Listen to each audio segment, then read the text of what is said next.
कि आजादी के अमृत महोत्सव वर्ष में प्रधानमंत्री जी ने देशवासियों को शताब्दी संकल्प अभियान के साथ जुड़ने का आह्वान किया था। यानी आजादी के शताब्दी महोत्सव 2047 में जब ये देश आजाद होगा तब हम कैसा भारत चाहते हैं, उस भारत के निर्माण के लिए प्रधानमंत्री जी ने पूरे देश का आह्वान किया था।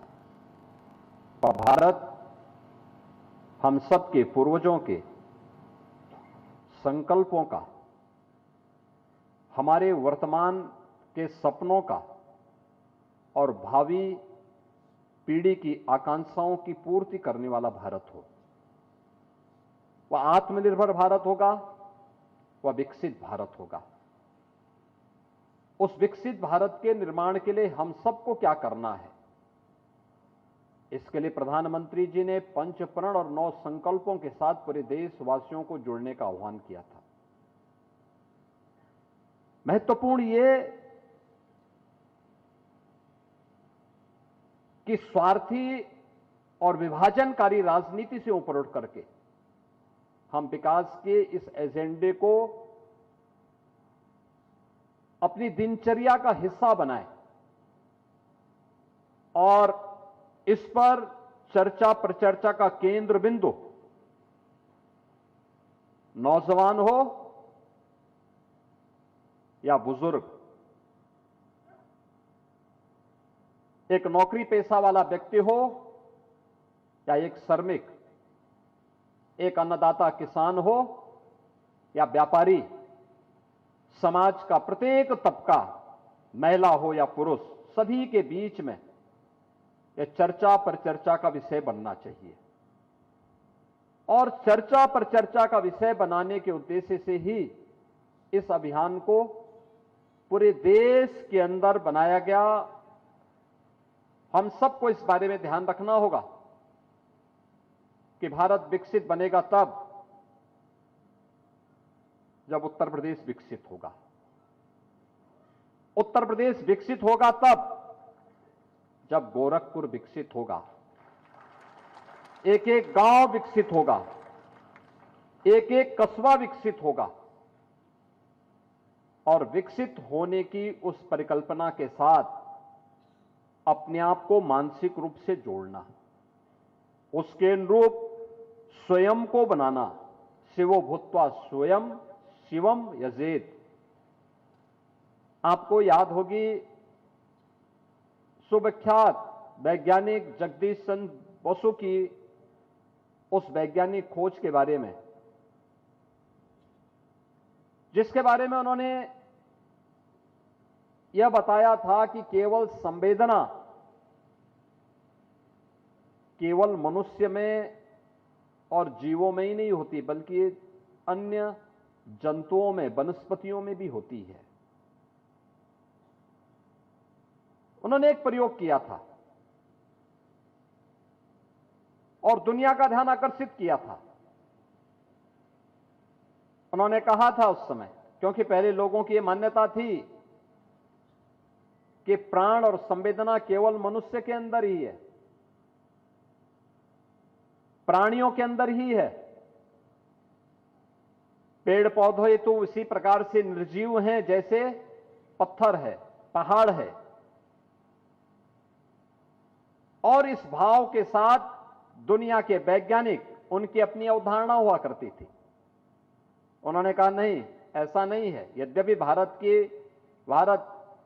की ऋषि परंपरा हमेशा जीव की जो 4 प्रकार की श्रेणी बताता रहा है, उसमें स्थावर को भी वह उस श्रेणी में लेता था। यानी पेड़ पौधों को भी, वनस्पतियों को भी उस श्रेणी में वह लेता रहा है। उसको भी पहले से यह मान्यता रही है कि नहीं, उसमें भी प्राण है, उसमें भी संवेदना है, वह हमारे व्यवहार को समझता है। और उन्होंने वह प्रयोग दुनिया के लोगों को दिखाया करके। किस रूप में? उन्होंने 2 पेड़ लगाए, एक समान परिस्थितियां दी, एक समान जलवायु में, एक समान प्रकार की उन्हें उपजाऊ भूमि दी, खाद पानी दिया, एक समान प्रकार की परिस्थितियां उन सबके सामने प्रस्तुत किया और दोनों को अपने आप प्रतिदिन जाते थे, दोनों पौधों पर वह बराबर समान रूप से पानी डालते थे, खाद पानी देते थे, सबको समान रूप से उन्हें सभी प्रकार की खुराक वगैरह जो भी लगती थी वो सब देते थे। लेकिन दोनों के प्रति उनका व्यवहार में भारी अंतर रहता था। एक पेड़ जिसके बारे में वो जाते थे उसको पुचकारते थे तो बड़ा हो जाएगा, फलेगा, फूलेगा, खूब आगे बढ़ेगा, तेरे वंश में वृद्धि होगी, तेरा नाम होगा। और दूसरे के पास जाते थे, उसको दुत्कारते थे तो सूख जाएगा, तो नष्ट हो जाएगा, तो ठूंठ हो जाएगा, तेरा नाम मिट जाएगा। एक समान परिस्थिति में पले बढ़े, एक समान प्रकार की सुविधाएं प्रदान होने के बावजूद व्यवहार का क्या अंतर होता है। जिसको पुचकारते थे, आगे बढ़ने, फलने फूलने का आशीर्वाद देते थे, वह सचमुच एक दिन बड़ा हो गया, खूब फल फूलने लग गया। और जिसको दुत्कारते थे वह एक दिन बड़ा तो हुआ लेकिन बाद में ठूंठ हो गया, सूख गया, नष्ट हो गया।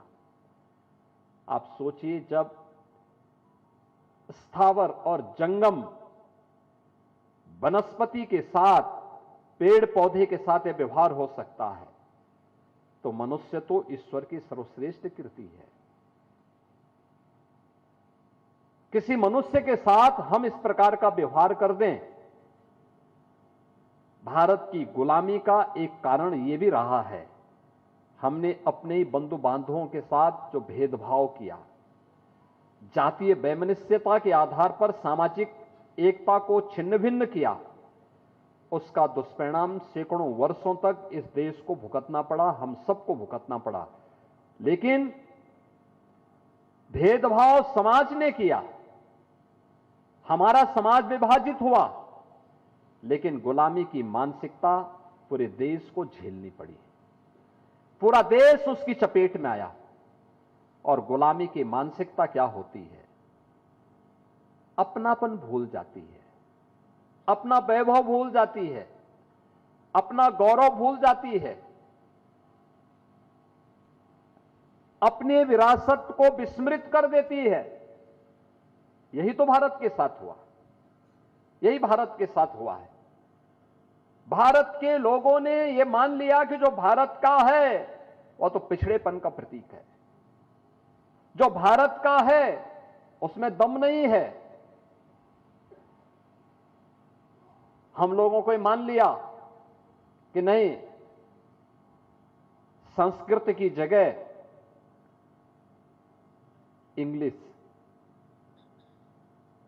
भारत के राष्ट्रीय महापुरुषों की जगह कोई विदेशी हीरो, भारत के सर्वश्रेष्ठ ग्रंथों की जगह कोई विदेशी ग्रंथ, भारत के सर्वश्रेष्ठ लेखकों की मौलिक कृति की जगह किसी विदेशी लेखक की कृति, और भारत की विरासत में प्राप्त हुई किसी भी अन्य महत्वपूर्ण तथ्य की जगह विदेशी अच्छा है, सर्वश्रेष्ठ है, यह भाव हर भारतीय के मन में भर दिया गया। और गुलामी की इस मानसिकता में यह देश जीता रहा। याद करिए, आजादी की लड़ाई, ऐसा नहीं कि देश पे हमले होते थे भारत चुप रहता था, ऐसा कभी नहीं रहा। लेकिन एकता का भाव था। हर कालखंड में भारत ने प्रतिकार किया, लेकिन बटी हुई ताकत थी। वे हीरो आज भी हमारे बीच में मान्य रूप से हैं। हम महाराज सुहेलदेव की पूजा करते हैं, उनका सम्मान करते हैं। इतिहास ने उनके नाम को गायब कर दिया। सुहेलदेव ने आज से 1000 वर्ष पहले विदेशी आक्रांता सालार मसूद को नाकों चने चबवा करके धूल दूषित कर दिया था और उसको वह मौत दी जो इस्लाम की दृष्टि से सबसे खराब और गंदी मानी जाती है। जहां भक्ति है हर शब्द में, कथाओं में छुपे हैं दिव्य रहस्य और ज्योतिष देता है जीवन को दिशा। धर्म से जुड़ी हर बातों को जानने के लिए हमारे चैनल स्तुति को सब्सक्राइब करें। चैनल पर जाने के लिए इस लिंक पर क्लिक करें।